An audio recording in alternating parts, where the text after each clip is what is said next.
Bom, quero agradecer o convite, na pessoa do Marcel, no caso, o convite do S7, para poder falar um pouquinho a uma plateia tão intelectualizada. Algumas pessoas aqui eu já vejo diariamente.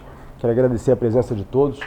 Para quem não me conhece, eu sou Ian Santos, advogado e também fundador da Ian Santos Advocacia Personalizada, um escritório de advocacia que atua nas áreas do direito civil, trabalhista e criminal, tanto em favor de pessoas físicas quanto em favor de pessoas jurídicas. Eu completo em 2024 10 anos de carreira, com muita luta, com muita dedicação. Sou membro do Instituto de Advogados de Santa Catarina, já fui secretário municipal de Florianópolis, faço várias coisas. Eu gostaria, nesse início da minha fala, de remeter vocês a um período muito importante da minha vida, que é justamente o período inicial. Aqui vocês veem algumas fotos de algumas escolas por onde eu passei. Eu sou o rapaz, o garotinho, né, a criança que tem um círculo vermelho no rosto. A maioria dessas escolas é em Portugal. Eu morei lá dos 5 meses até os 11 anos. Vocês podem acrescentar mais 11 escolas nessas que vocês estão vendo. Por favor, guardem essas imagens, porque elas compõem um período essencial da minha vida e que é fundamental para que hoje eu atue da maneira como eu atuo na minha profissão.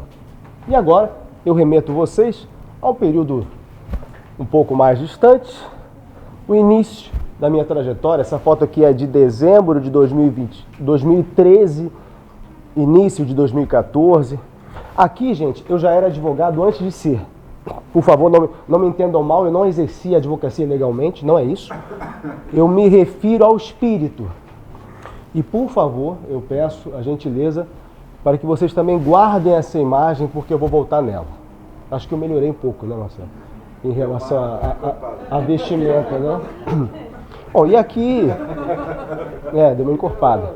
E depois algumas coisas que aconteceram ao longo dos últimos 10 anos, como eu falei, com muita luta, com muita dedicação, pediram para que eu falasse um pouco acerca do que eu faço.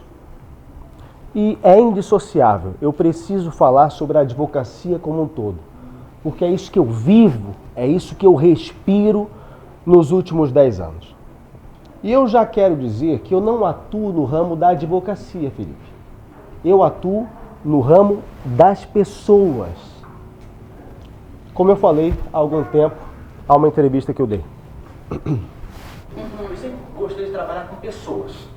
Eu, inclusive, costumo dizer, Fernanda, para toda a equipe do nosso escritório, que nós não trabalhamos no ramo da advocacia, nós trabalhamos no ramo das pessoas. E é exatamente assim que eu vejo o que eu faço. A utilização da lei, a utilização dos dispositivos legais, isso é uma consequência de um problema que uma pessoa me traz todos os dias. Pessoas compõem a sociedade. E sociedade e direito estão diretamente ligados. Na medida em que a sociedade muda, o direito procura se adequar àquelas mudanças. Mas por mais que mudanças possam acontecer, especialmente tecnológicas, Felipe, o ser humano, passem quantos séculos passarem, ele sempre mantém um padrão cognitivo comportamental. Questões relacionadas a paixões, ódios, expectativas, questões filosóficas, religiosas, preconceito, tudo isso sempre vai estar dentro de cada um de nós. E aqui está o primeiro desafio do advogado, que é saber lidar com esses diferentes tipos de comportamento, diferentes tipos de pessoas que chegam até você com os mais variados pensamentos. Por exemplo, se eu perguntar para vocês qual é a imagem que vocês têm na cabeça quando eu falo de um advogado, certamente cada um vai ter uma particularidade. Você, como é seu nome? Por favor, se apresente. Érica. Se eu pedir para você, Érica, dizer o que vem na sua cabeça, a imagem, quando eu falo um advogado, o que vem na sua cabeça? Como é que você definiria um advogado? Um defensor. Ok. Maju, se eu pedir para você me definir, o que vem na sua cabeça se eu te pedir para você definir um advogado? primeira imagem que me veio mesmo foi terno e gravata. Terno e gravata. Ok. A Érica deu a ideia dela, a Maju a ideia dela. E se eu perguntar para cada um aqui, todos nós vamos ter uma ideia diferente. Vocês podem multiplicar isso por centenas, por milhares, por milhões. Cada pessoa vai formar na sua mente a ideia de um advogado. E com essa ideia, expectativas. É muito difícil, Mário, por exemplo, você ver o semblante da pessoa cair quando ela chega no seu escritório e ela não vê o Harvey Specter. É muito difícil. Porque o Harvey Specter... O Harvey Specter é um advogado inteligentíssimo, formado em Harvard. Ele é bonito, rico, resolve todos os casos e o melhor, em um único dia. Não há caso que se inicie pela manhã e ao final da noite já esteja resolvido. Mas tem um detalhe, o Harvey Specter, como muitos aqui sabem, ele é um personagem fictício. Ele é um personagem de uma série televisiva chamada Suits, que se popularizou nos últimos anos na Netflix, embora não seja da Netflix, ele é da USA Network, mas a Netflix fez com que o Harvey surgisse e com o Harvey a expectativa acerca de um advogado. Embora o Harvey não exista, as pessoas querem encontrar o Harvey. Mas isso é muito difícil, Felipe. Aí ficou ruim, né? Aí fica ruim. Principalmente quando você não pode garantir uma coisa chamada resultado. Muito menos em um dia, Maju. E isso acontece por uma simples razão. Há uma diferença entre obrigação de meio e obrigação de resultado. O advogado tem, na sua essência, uma obrigação de meio. Eu não posso garantir absolutamente nada, seja na esfera administrativa, seja na esfera judicial, a quem quer que seja. O profissional cuja obrigação é de meio, ele tem o foco na conduta profissional, não no resultado final entregue.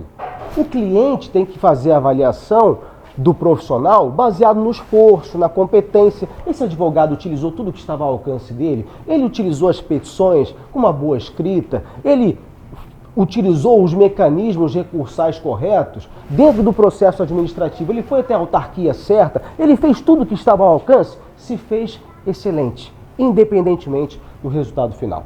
O que é, para sair um pouco da advocacia, uma obrigação de meio? Um médico, por exemplo, que trata um paciente com câncer, mas não pode garantir a cura. E para ficar ainda na medicina, o que é uma obrigação de resultado? Um cirurgião plástico. Se você contrata um cirurgião plástico para fazer o nariz igual do Pinóquio, ele não pode fazer o nariz igual do Sininho. Porque aí, realmente, a responsabilidade dele ficará em xeque, já que a obrigação dele é de resultado. Isso aqui a gente aprende nas aulas de responsabilidade civil, mas apenas a prática nos mostra que as pessoas, na sua grande maioria, não sabem acerca dessa diferenciação. Mais de 95% das pessoas que nos procuram, elas acreditam realmente que a gente vai resolver tudo o que elas quiserem, inclusive aquilo que não tem plausibilidade. E aí, ao longo dos últimos 10 anos, eu fui começando a criar um jeito de atender as pessoas que chegam com seus padrões cognitivos, comportamentais, cada um à sua maneira, de uma maneira que eu possa ser o melhor profissional possível e minimizar eventualmente os danos que possam surgir no meio do caminho. Então eu separei 3 pilares, que são os pilares da minha advocacia. Eu começo pela transparência. Se eu não posso garantir o resultado, se a pessoa não sabe acerca disso, Júlio, você que é advogado sabe muito bem disso, você também, Júlio, e eu endosso uma expectativa, muitas vezes errada, então eu serei corresponsável por eventual frustração que aquela pessoa poderá vir a ter. Aquela pessoa ou aquela empresa, seja quem for que possa me procurar. Eu preciso ter a decência, que muitas vezes não se encontra, de inclusive, e o advogado é o primeiro juiz da causa, dizer, isto aqui é impossível, não dá. Essa é a transparência, o primeiro pilar, seguido da versatilidade. Eu comecei atendendo pessoas muito pobres. É mais fácil conseguir pessoas, os primeiros clientes, que não têm condições financeiras, porque geralmente você cobra no êxito. Hoje eu atendo pessoas muito ricas. Eu atendo gente que eu nunca imaginei um dia atender. Eu tenho cliente que é juíza, eu tenho cliente que é diretor na Apple nos Estados Unidos, nunca imaginei. Mas eu continuo atendendo o mesmo perfil daquelas pessoas simples que lá no começo me fizeram ter os primeiros honorários. Porque eu não quero perder a versatilidade. Saber dialogar com os mais variados tipos de pessoas é uma habilidade, principalmente quem trabalha com isso aqui, palavra, precisa ter. Nada melhor do que se colocar no mesmo patamar da pessoa com quem você está conversando. Então, se eu converso com uma pessoa mais pobre, eu me coloco naquela realidade e converso com ela de uma forma que ela possa compreender exatamente o que eu estou falando. Eu ouço e me coloco no lugar dela e procuro apresentar, dentro da plausibilidade jurídica e com base na transparência, aquilo que efetivamente pode ser feito. E se eu converso com uma pessoa mais rica, do mesmo modo, eu me coloco no patamar daquela pessoa e vou conversar sobre aquilo que para ela é tangível. Precisa de faculdade de direito para saber fazer isso? Precisa ser advogado? Precisa disso aqui? Não. Precisa ter vivência. E é por isso que eu peço para que agora vocês lembrem daquela imagem lá do começo, daquele menininho, em várias escolas diferentes, né, Marcelo? E quando eu mudava de escola, eu mudava de cidade também, não era só de escola. A cada vez que dos 0 aos meus 17 anos eu era colocado em posições de desconforto, quem é você, de onde você vem, quando eu me acostumava com um lugar, tinha que ir para outro, me apresentar de novo, uma criança cuja personalidade ainda está em formação, todas as vezes em que eu fui colocado nessa situação, por circunstâncias da vida, relacionadas especialmente aos meus pais, eu fui tendo que aprender a lidar com gente. Por isso que eu digo, eu não estou na advocacia, eu estou no ramo das pessoas. Essa vivência que eu tive naquele momento inicial da minha vida faz com que hoje eu possa estar em qualquer lugar e falar com qualquer pessoa. Não tem juiz, ou juíza, ou promotor, ou quem quer que seja, que vá me intimidar, ou que vá me fazer ficar quietinho, porque essa fase já passou. Tudo isso eu vivi lá atrás, naquela fase. Ali eu desenvolvi essa versatilidade. E o terceiro e último pilar, que eu julgo mais importante de todos, é o espírito. Lembram daquele momento em que eu estava no início da minha trajetória? Eu falei para vocês que ali eu já era advogado antes de ser, porque eu estava no limbo. Sabe o que é o limbo, Mari? O limbo é quando você quer ser advogado, mas não tem carteira da OAB ainda. Você se forma em direito, mas você ainda não tem a carteira, então você não pode advogar. Mas embora eu não tivesse isso aqui, esse pedaço de plástico aqui, tá ficando velho já, 10 anos, eu já tinha a mentalidade de um advogado, que é o espírito. Eu me comportava como advogado, eu trabalhava como advogado, eu buscava clientes como advogado, eu falava como advogado, eu não me escorava nos meus chefes e deixava de fazer o que tinha que ser feito sob argumentos que eu não era advogado ainda. Pelo contrário, e a Thaís lembra bem dessa fase porque já estávamos juntos. Eu trabalhava como se eu ganhasse milhões, quando na verdade eu ganhava R$600. Mas a minha mentalidade era, eu já sou advogado, é uma questão de tempo, uma questão cronológica. No limbo, ou como estagiário, como queiram, em 4 meses, como vocês quiserem, eu não era nada naquele momento, apenas um aspirante. No limbo, em 4 meses, no começo, naquele escritório pequenininho, onde eu aprendi basicamente tudo no começo, atender o cliente, ganhar o cliente, fazer audiência, enfim, e até os últimos termos de um processo, em 4 meses eu levei 12 clientes. Eram clientes mais pobres? Eram clientes mais pobres, mas eu não tinha trânsito. Eu não sabia nem como fazer para ganhar cliente. Nem advogado eu era.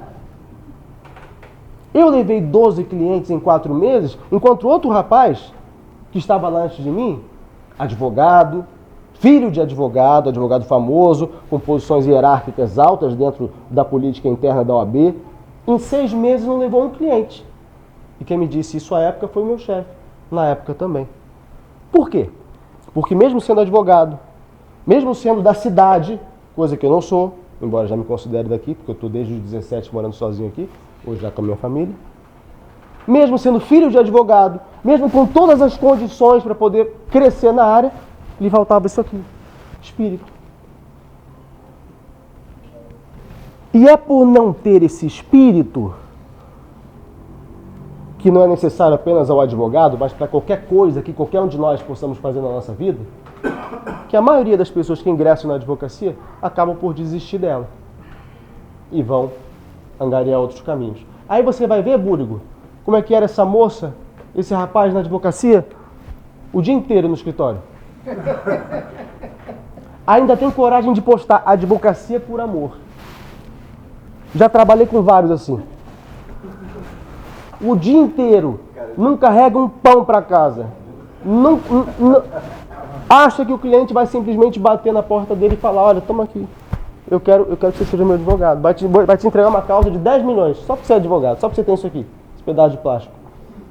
Não tem como crescer sem transparência, sem versatilidade, mas principalmente sem espírito. Especialmente quando você é advogado no Brasil, o país com o maior número de advogados por habitante no mundo. Isso não significa dizer que sejamos o país com a maior quantidade de advogados. Não, esse número é liderado pela Índia. Mas há um detalhe, a Índia tem mais de 1 bilhão de habitantes, enquanto o Brasil tem pouco mais de 200 milhões. Significa dizer, Búrigo, que aqui tem um advogado a cada 145 brasileiros. Na Índia tem um a cada 700. Nos Estados Unidos, país que sempre serve como embasamento, gostamos de imitá-los, um advogado a cada 253 habitantes. Lá são cerca de 1 milhão e 300, enquanto aqui cerca de 1 milhão e 400. Mas aqui nós temos um detalhe. Há uma barreira chamada OAB. E se essa barreira não existisse? Se essa barreira não existisse, aí nós passaríamos com folga a Índia.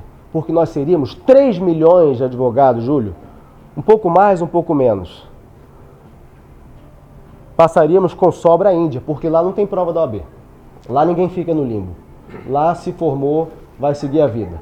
Aqui a gente fica no limbo e se você retira a prova da OAB, você teria mais advogados do que motoristas de aplicativo. No Brasil hoje tem 1 milhão e 600 motoristas de aplicativo. Enquanto se você tirasse a OAB, nós seríamos 3 milhões. Tem outro dado até, só complementando, que eu já falei com o Pedro sobre isso. No Brasil tem mais faculdade de direito que o resto do mundo. Exatamente.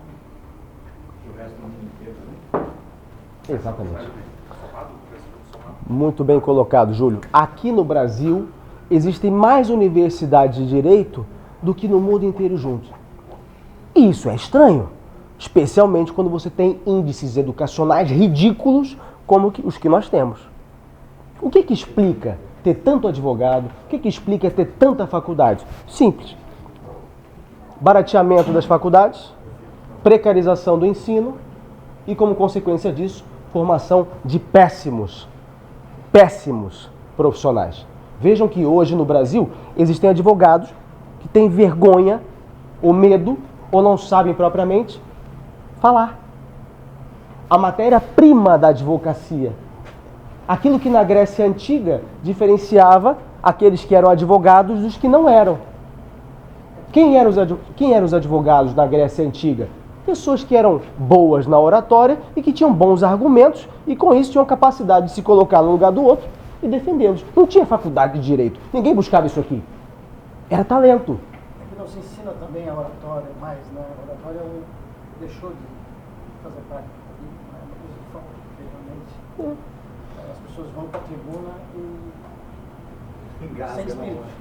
Sem espírito. Mas também não buscam correr atrás. A oratória se tornou algo dispensável.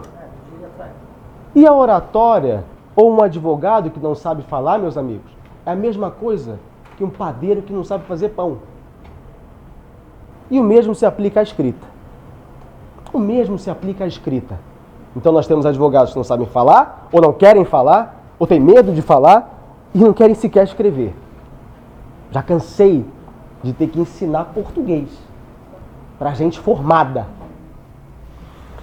Mas, para esses, Felipe, E aqui entrando no tema que você iniciou, eis que surgiu o Salvador. Porque há agora a inteligência artificial. Sim, Isso é bom. depende do viés.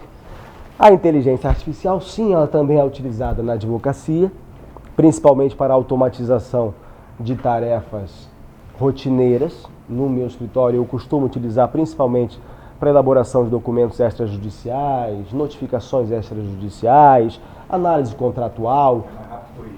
Sim, tem uma inteligência artificial que eu gosto muito, não sei se vocês conhecem. Isso que é importante. Não reclama. Tem uma inteligência artificial que eu gosto muito de usar, que é o chat, não é o chat GPT, é o chat PDF. Eu coloco o contrato dentro do chat PDF e eu começo a perguntar, me fala quais são os possíveis riscos que o contratante pode ter nesse caso, especificamente em relação à multa contratual pela rescisão. Então ele faz todo o apanhado. É claro que eu reviso, o ser humano aliado à máquina é fundamental sempre, mas é algo que eu faço. Agiliza. Agiliza. Petições não é algo que me apeteça muito fazer, porque eu particularmente, isso é uma visão minha, eu entendo que é na petição que o advogado tem a oportunidade de imprimir o DNA dele. Mas há, sim, vários colegas que já utilizam o ChatGPT-4, principalmente, que consegue ter acesso a uma quantidade de acervo maior, né? Inclusive leis, etc., e utilizam para fins de elaboração de peças. Mas isso tem que ser feito com muitas ressalvas. Nós já tivemos aí advogado sendo multado por fazer petição pelo ChatGPT. Ele erra, hein? Ele erra, é verdade. Ele tentando acertar, ele erra. E até juiz. 100%. Se indicar um remédio, é melhor ele pensar 2 vezes. E até juiz também sendo investigado por utilizar a tese inventada pelo ChatGPT para poder escrever decisão. E por que essas ressalvas são necessárias? E o Felipe também tocou em determinado ponto da fala dele sobre a necessidade do humano por detrás. Porque a inteligência artificial, especificamente aqui na advocacia, que é o meu tema, tem que ser utilizada como uma aliada, não uma substituta. Vejam, eu não estou dizendo que em outras áreas, sobre as quais eu não tenho domínio, e muitos de vocês aqui podem ter outras atividades, a inteligência artificial não possa realmente servir como uma substituta. Mas eu estou falando da advocacia, e não só dela, do direito como um todo, que precisa ser pensado. Advindo da sociedade, é necessário que cada padrão cognitivo comportamental que as pessoas tragam consigo sirvam como embasamento aliado a provas para que decisões sejam tomadas, para que caminhos sejam seguidos, sob pena de você comprometer a profundidade. A inteligência artificial, embora ela ofereça rapidez no processamento, acesso a acervos gigantescos, como o do CNJ, que tem um dos maiores do mundo, ela não tem a sensibilidade e o discernimento humano, que o Felipe tocou no final. Isso é fundamental. Seja para mim, enquanto jogador, vamos imaginar que o processo é um jogo, quanto também para quem tem que decidir. Se você se baseia apenas na inteligência artificial, para que com base nela você sempre busque o mesmo acervo de decisões, se aquelas decisões forem erradas, se aquelas decisões forem eivadas de um caráter discriminatório, você vai ter a perpetuação de decisões erradas. Só fazendo uma vez nessa parte que é interessante, que é assim, eu lendo um livro chamado Vida 3.0, que é bem legal vocês lerem também, bem interessante. E tem uma parte do livro que ele fala sobre seria possível hoje, com as ferramentas que existem, você ter um juiz para cada caso. O cara poderia, entendeu? Ter um juiz para cada caso. Agilizaria muito o processo. O problema é que a abusada pela IA, ela pode conter muito resquício de discriminação de várias formas. Exato. Então você corre um risco enorme de repente ela ter sido, a base de dados dela é de maioria branca, por exemplo, ou sei lá, é de mais elitista, ela vai catar. Então ela tende a dar uma, não que ela seja discriminatória, mas ela tende a enviesar para o lado que a base de dados dela foi formada. Não dá para confiar, não dá para funcionar. Tu não pode usar teses que são muito antigas, porque o direito vai se atualizando, daqui a pouco vai vir petições com fundamento na lei de alimentos que foi divulgada em 2018. Pode. Aquelas Que, a base de dados dela não dá para contar, não dá para isso, não dá para contar. mas fora isso, Dentro do que você falou, se você tem uma série de decisões que permitem a abordagem policial tão somente pela raça da pessoa, aquilo que nós chamamos de perfilamento racial, e você se utiliza daquele acervo para poder tomar decisões relativas a casos semelhantes, você vai ter a perpetuação de decisões erradas. Porque, embora semelhantes, cada caso tem sua particularidade. Qualquer um de nós aqui que um dia possa precisar do judiciário vai querer que o nosso caso seja visto com base na nossa peculiaridade. Então, esse é outro risco que você tem ao simplesmente utilizar a inteligência artificial como uma substituta. E outro, a terceirização da autoridade. O Felipe falou, é muito importante que a pessoa que comanda a máquina seja um ser humano, porque ela precisa saber pensar o que ela está fazendo. No nosso caso, se você se baseia tão somente na inteligência artificial, você retira o poder da mão do juiz, que é a pessoa, entre aspas, destinada a pensar o direito, e concentra a mão no profissional que consegue controlar o algoritmo. Só fazendo um parênteses, nós estamos um pouco atrasados, mas vamos chegar lá certamente. Na China, desde 2016, existem os chamados tribunais inteligentes. Cada mesa de juiz é interligada a uma inteligência artificial que apresenta um parecer sobre cada decisão e, se o juiz quiser decidir de modo contrário àquilo que é sugerido pela inteligência artificial, talvez há uma possibilidade, considerando o local. Considerando o local, né? Mas ele tem que justificar o porquê que ele está querendo decidir de modo contrário à inteligência artificial. É algo que talvez ainda vai chegar no Brasil. O STF, desde 2017, tem o projeto Vitor, em homenagem ao ex-ministro da época da ditadura, Vitor Nunes Leal, que foi um inovador ao criar as súmulas vinculantes no STF. E o Vitor já tem trabalhado para poder criar algo semelhante ao que já existe na China. E aqui vem uma pergunta que muita gente me faz, até o Diego, não sei se ele já foi. Diego, você me fez essa pergunta quando a gente estava ali tomando choppinho no Outback. Será que a inteligência artificial... porque assim surgem as melhores perguntas, né? Será que a inteligência artificial consegue garantir o resultado? Eu digo assim, hoje, não. Pelo que eu conheço, não quer dizer que um dia não possa garantir. Eu espero, e aqui é só a minha opinião, que isso nunca aconteça. Eu espero que sempre haja um ser humano que conheça a falibilidade humana. Os melhores juízes são aqueles que conseguem sair da bolha do período do concurso, porque cada um deles tem que ficar realmente fechado numa bolha até que consiga passar. E o problema é que quando eles vão julgar, eles não têm a vivência que eu falei para poder discernir um caso de uma pessoa que é inferior a outra, que tem mais vulnerabilidade, são em outro planeta. Então eu espero que a inteligência artificial nunca consiga garantir o resultado. E hoje ainda não consegue. E se a inteligência artificial não consegue garantir o resultado, o advogado, ele continuará sofrendo com uma coisa que você conhece muito bem, Búrigo, também, e o Júlio certamente. Não sei se tem mais algum outro advogado aqui. Pedro, eu não sabia. Pedro também. não, mas eu já estou Pedro também. quase na saidinha. Então, Só falta fechar a porta. só falta fechar a porta. Todos nós, advogados, a inteligência artificial não conseguindo garantir o resultado, continuaremos sofrendo com uma coisa chamada pressão. E aí eu remeto vocês a uma cena do filme O Advogado do Diabo, e já fica aqui a dica também para quem não viu, porque é um filme maravilhoso, uma cena entre o Al Pacino e o Keanu Reeves, no qual ele fala o seguinte: pressão. Isso muda tudo, pressão. Algumas pessoas pressionadas se concentram, outras desabam. Consegue controlar seu movimento. Consegue abrir braços. Dormir à noite. tem gente que não consegue. A moça, o rapaz, que quer advogar e não consegue lidar com pressão, tem que fazer outra coisa.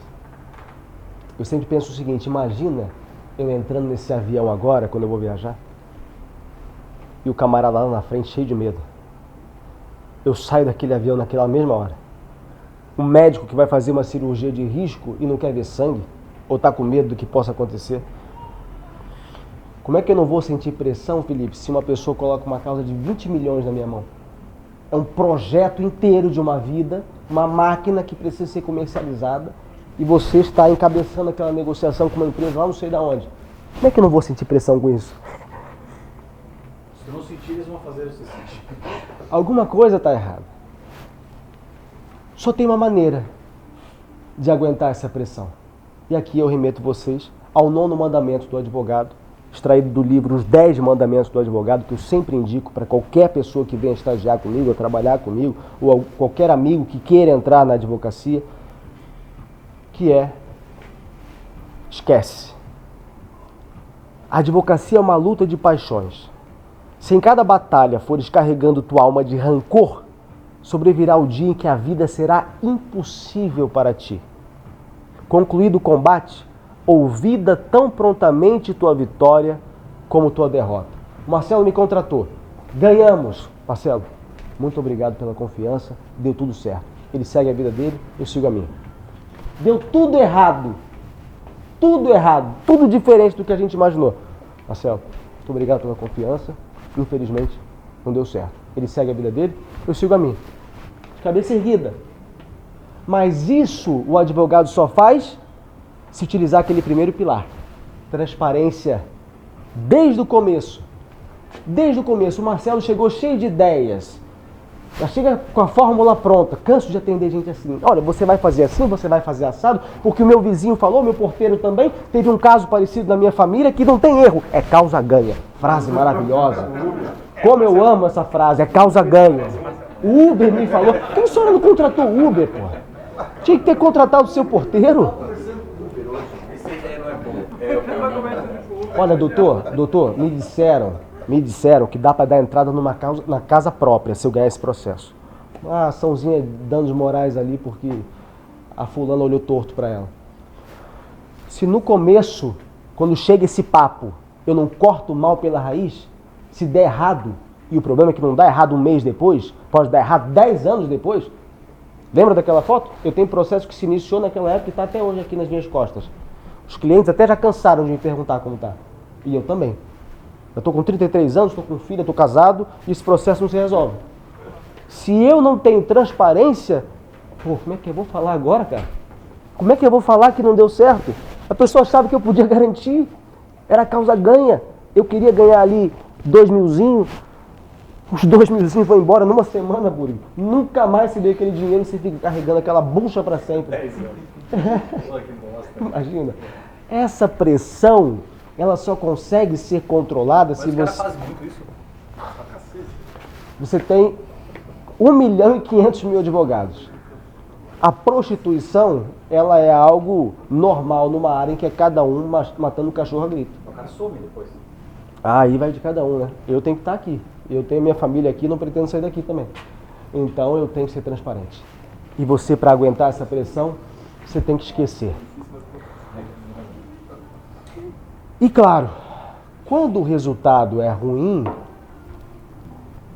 você tem, mesmo com transparência, que dar essa notícia, é duro, mas você tem que seguir em frente. Agora, quando o resultado é bom, não tem nada melhor. Não tem prazer maior do que você ver uma pessoa que te procurou aflita, feliz. Como o caso que eu vou mostrar para vocês agora, um depoimento em que a mulher me agradece, enquanto o marido dela, chorando. Para um homem chorar é difícil, gente. Estou falando de um empresário, um jovem empresário estava enfrentando um problemaço com um ex-sócio, que para piorar era vizinho dele, cobrando uma grana altíssima. O cara me procura, ele em São Paulo, eu aqui, veio por uma indicação. Ele precisava, na verdade, de um psiquiatra, mais do que um advogado naquele momento. E eu procurei, claro, dar uma justificativa, um caminho jurídico, mas principalmente pensar naquela pessoa, porque eu lido com gente. E depois de um tempo, eu recebi, num atendimento, esse depoimento.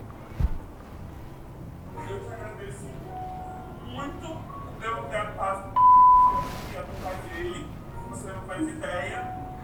Eu confio assim em você de coração, mesmo que você é uma pessoa boa e de olhos fechados e que você decidir, tipo, tá decidido, porque eu acho que não tem preço, Juliano, o que você tá fazendo e devolvendo assim pra gente, de verdade. Parabéns por esse trabalho incrível. Não é à toa que eu falei assim, que eu queria você, né, dar as coisas da minha família, porque meu pai é cara, a gente precisa de mais pessoas assim. Entrega isso, sabe? Eu falei, cara, eu falei, ajuda. Então assim, eu falo, doutor Ian, advogado da família, da vida pra tudo. Verdade, doutor Ian, muito complicado mesmo, eu acho que assim, mais que a gente falando, eu acho que nós que a paz que você trouxe pra gente, a segurança, assim, verdade mesmo, muito complicado. Só gratidão mesmo, assim, porque só de saber que ele passou, né, amigo? Eu enxuguei uma lágrima assim, que eu chorei ali também depois na sequência, porque não é fácil, gente. Lidar com seres humanos, lidar com problemas não é fácil. O Marcel me conhece, me emociono fácil. Falou de problemas comigo, eu procuro ajudar. Acho que por isso eu sou advogado e é isso aqui que me motiva todos os dias a levantar e trabalhar, mesmo numa profissão tão difícil. Claro que os meus pais, que não estão aqui hoje, mas me entregaram essa carteira que vocês veem aqui há 10 anos atrás, também fazem parte disso. Minha família, a Thaís está ali cuidando da Donatella. Quando eu recebi essa carteirinha, ela estava lá em cima, estava com 19 anos na época, vendo eu receber essa carteira aqui e iniciar minha trajetória. E claro, o meu Deus, a minha fé, porque não tem um dia sequer, nesses últimos 10 anos, em que eu não tenha pedido forças, pedido ajuda, pedido sabedoria e proteção ao ir para o escritório. Desde quando eu trabalhava no escritório pequenininho para outras pessoas, desde aquela foto que vocês viram. Não tem uma sexta-feira em que eu não dobro os meus joelhos, muitas vezes em semanas horríveis, mas por acreditar que a próxima vai ser melhor. É isso que eu acredito, é isso que eu faço, eu acredito que é por isso que eu cheguei até aqui. Não conquistei tudo que eu queria, pelo contrário, tem muito mais ainda. E eu tenho a certeza que com esse espírito a gente vai chegar lá. Eu quero agradecer muito a todos vocês pela paciência. Aqui estão os meus contatos. Eu sou Ian Santos, advogado. Contem sempre comigo. Muito obrigado.